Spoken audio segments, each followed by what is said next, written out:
नमस्कार दोस्तों, आज मैं आप सबके साथ अपने एसएससी एमटीएस जो एग्ज़ाम हुआ है उसका स्कोर कार्ड शेयर करने जा रहा हूँ। अगर मैं बात करूँ तो जनरल इंग्लिश में मेरा आप देख सकते हैं 23.75 मार्क्स है आउट ऑफ 25। रीजनिंग में 24 है, न्यूमेरिकल एप्टीट्यूड में 24 है, जनरल अवेयरनेस में मेरे काफ़ी कम मार्क्स हैं, 25 में से 13 है। अगर 15 होते तो मैं अपने आप को सेफ़ मान सकता था फाइनल कट ऑफ के लिए। तो इस तरह से मेरे पेपर 1 के रॉ मार्क्स जो थे वो 84.75 एंड फाइनल जो नॉर्मलाइज्ड होकर बने हैं वो 89.8 है। और मैंने सिर्फ एमटीएस की प्रेफरेंस भरी है, सारी प्रेफरेंस भरी है मेरे एमटीएस की, बट हवलदार की कोई प्रेफरेंस नहीं डाली है। सो लिटिल चांस 80% चांसेस लग रहे हैं मुझे, देखते हैं क्या होता है। आई होप आप सबको पसंद आया होगा। इसके बाद मैं आप सबके लिए एक छोटा सा क्वेश्चन लेकर आया हूँ, देखता हूँ आपको कैसा लगता है। अगर ये क्वेश्चन आपको अच्छा लगे तो प्लीज़ इस वीडियो को अपना प्यार दीजिएगा।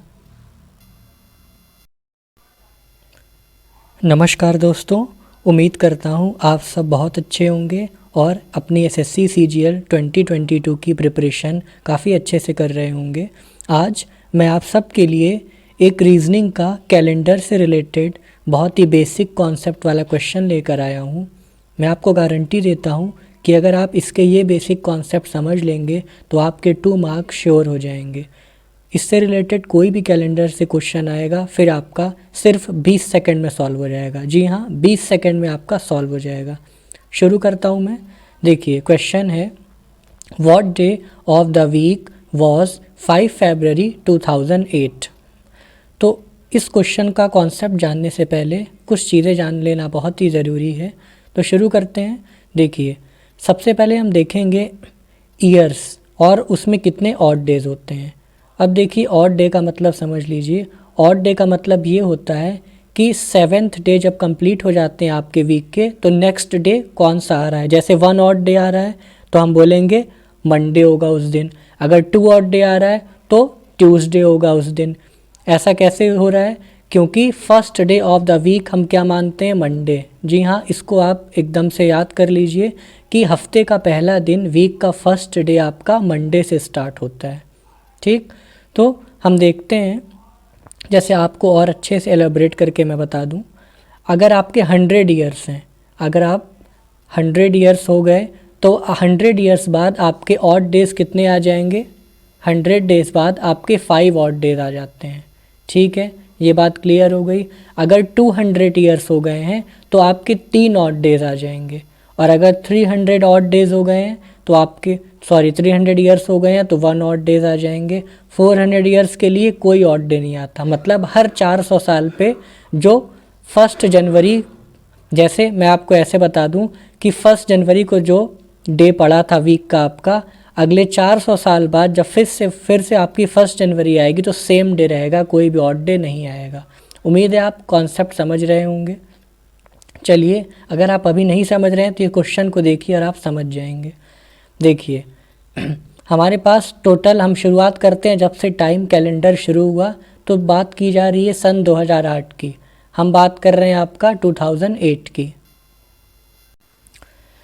तो अगर हम 2008 को ब्रेक कर लें तो 2000 + 8 ईयर्स में ब्रेक कर सकते हैं। अब देखिए आपके जो 2000 साल होंगे उसमें ऑड डेज की संख्या 0 होगी, क्योंकि 2000 आपका 400 का मल्टीपल है। तो हर 400 साल में 0 ऑड डेज आते हैं, तो 2000 साल में आपके ऑड डेज एक भी नहीं आएंगे, तो यहाँ से 0 ऑड डेज आ गए। नेक्स्ट, अब हम देखते हैं अगले 8 साल के बारे में। तो अब अगर हम अगले 8 साल की बात चलें, आपका देखें तो अभी आपका 2008 कंप्लीट तो हुआ नहीं है। अभी हम 7 साल देखेंगे, फिर उसके बाद 5 फरवरी तक देखेंगे। तो 2001 से लेके 2007 तक आपके 7 ईयर्स होते हैं। उसमें से 6 साल आपके नॉर्मल ईयर्स होंगे। नॉर्मल ईयर्स में आपके ऑड डे कितने होते हैं? 1 होते हैं। मतलब जैसे आज आपका 1 जनवरी 2001 है तो 1 जनवरी 2002 को आपका क्या हो जाएगा? अगर आपका आज 1 जनवरी 2001 है और डे है मंडे, तो अगले साल 2002 में 1 जनवरी को आपका क्या हो जाएगा, ट्यूसडे हो जाएगा, मतलब एक ऑड डे आता है। उम्मीद है आप समझ गए होंगे। अगर आप अभी भी नहीं समझ रहे हैं तो वीडियो को पॉज करके देखिए, ज़रूर समझेंगे। मैं फिर से आपको बताता हूँ, मेरी बात ध्यान से सुनिएगा। अगर आज 1 जनवरी है और सन 2001 है, तो अगले साल 1 जनवरी 2002 को आपका क्या हो जाएगा, नेक्स्ट एक और डेज आ जाएंगे। मतलब मंडे था 1 जनवरी 2001 को, तो 1 जनवरी 2002 को आपका ट्यूसडे हो जाएगा। ठीक है, इस तरह से आपके 6 नॉर्मल ईयर्स हैं, तो ऑड डेज आपके कितने हो जाएंगे, 6 हो जाएंगे। इसके बाद आता है लीप ईयर। लीप ईयर में आपके 2 ऑड डेज आते हैं, क्योंकि उस साल फरवरी जो है 29 डेज़ की होती है, तो लीप ईयर्स में आपके 2 ऑड डेज हो जाते हैं। तो इस तरह से हमारे पास 6 नॉर्मल ईयर्स में 6 ऑड डेज आ गए, और एक जो 2004 पड़ा था बीच में, उसमें आपके 2 ऑड डेज आ गए।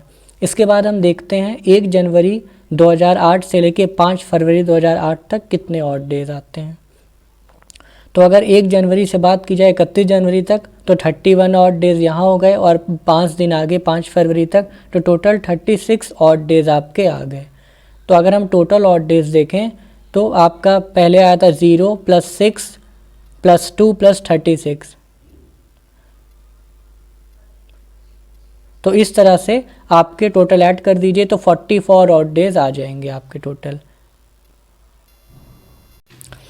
तो हमने देखा टोटल ऑड डेज कितने आ गए, 44। अब इस ऑड डे को आप 7 से डिवाइड कर दीजिए। जब हम इसको 7 से डिवाइड करेंगे तो तुम्हारा 2 रिमाइंडर आएगा, और जो रिमाइंडर होता है वही आपके ऑड डेज होते हैं। तो 2 ऑड डेज आ गए। अब first odd day means Monday, और first odd day means Monday, और सेकेंड ऑड डे मतलब ट्यूसडे। तो इस तरह से हमारा 5 फरवरी 2008 को कौन सा डे था, ट्यूसडे था। अगर आपको ये जानकारी अच्छी लगी हो तो प्लीज़ चैनल को सब्सक्राइब कीजिएगा, और इस तरह का और क्वेश्चन सॉल्व करने के लिए आप कमेंट बॉक्स में मुझे बताएं, मैं आपकी ज़रूर हेल्प करूँगा। प्लीज़ चैनल को सब्सक्राइब कीजिएगा। Thank you, have a nice day.